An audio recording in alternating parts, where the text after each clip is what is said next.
Yeah, very, very cool ending to this season. Hopper was able to bargain his way into the portal. I have to imagine that's what he planned all along. Like, either he and Joyce made it to the gate, or he negotiated his way in.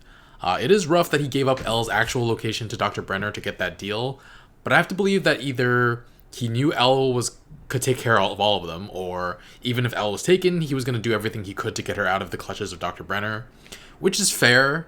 Like, Will was dead immediately if they didn't get to him. But I thought he wouldn't trade information on Elle because of what happened with his daughter, but they actually made the connection between his daughter and Will, and that was hard to watch. I thought just for a few seconds that it might have something to do with everything that going on in Hawkins. That's why his daughter died, but otherwise, why would they show it? But yeah, totally played it out for the parallels and trying to save a child and the emotional impact. I've talked about how he's never been able to move on about his after his daughter's death. Maybe saving Will helps, though finding Barb dead probably doesn't.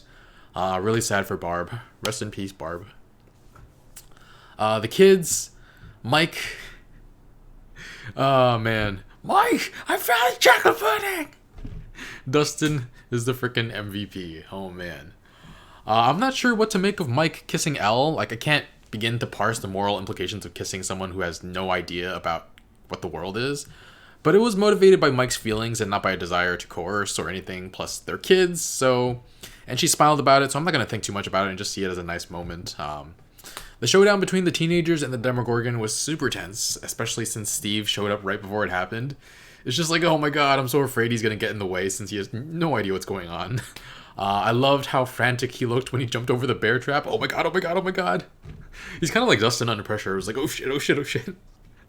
Just repeating the same thing over and over again. And he came back after Nancy told him to leave when he saw the monster flickering again, the lights flickering again. Came back and saved Jonathan. He had he had a huge level of cool in that fight scene. Like, he got beat up by Jonathan like pretty bad, but then like against this monster, he's cool-headed. He's ducking. He's flipping the bat in his wrist. That was really cool. Yeah, they were able to save Jonathan, and they were able to trap the Demogorgon and light it on fire. I thought it might actually work until they put it out with the fire extinguisher and it was gone.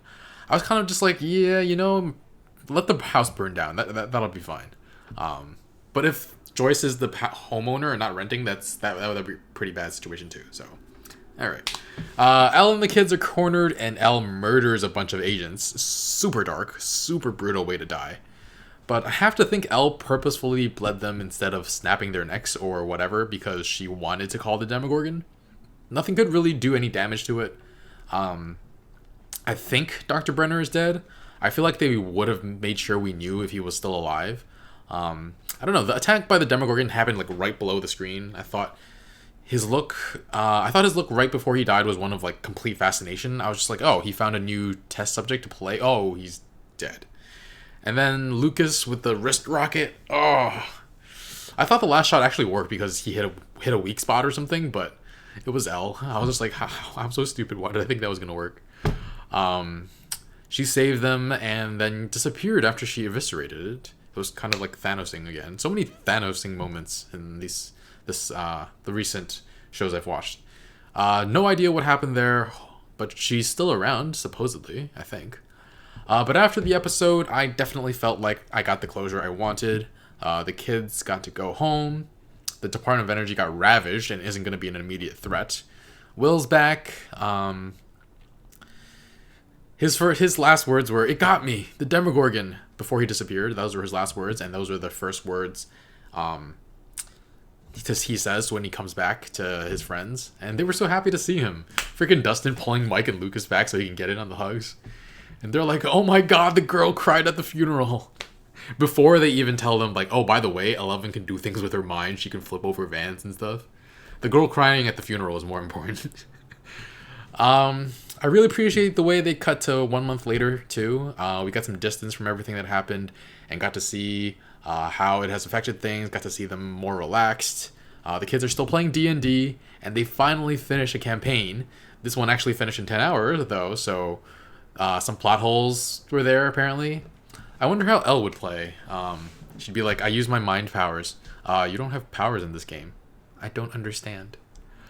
But I loved how it mirrored one of the first scenes in the series down to the exact same like dialogue. It's the Demogorgon. It's not the Demogorgon. It's the Thessal Hydra. It's not the Thessal Hydra. Fireball him. And yeah, they didn't use the protection spell. They didn't. Yeah, nobody argued for the protection spell this time. Just fireball, and they rolled a 14. Is that a coincidence? Because 11 plus the 3 kids. Don't know about that. But I appreciate Jonathan going to pick up Will. But maybe the Thessal Hydra is the villain in the next season. Though they did defeat it in the game, so maybe it doesn't show up like that. I don't know. Can you imagine if the season ended with Will being taken by another monster, though? That would be... I guess he kind of did, since the thing in the throat and the... But yeah, for the majority of the season, we only got Mike, Lucas, Dustin, and Elle.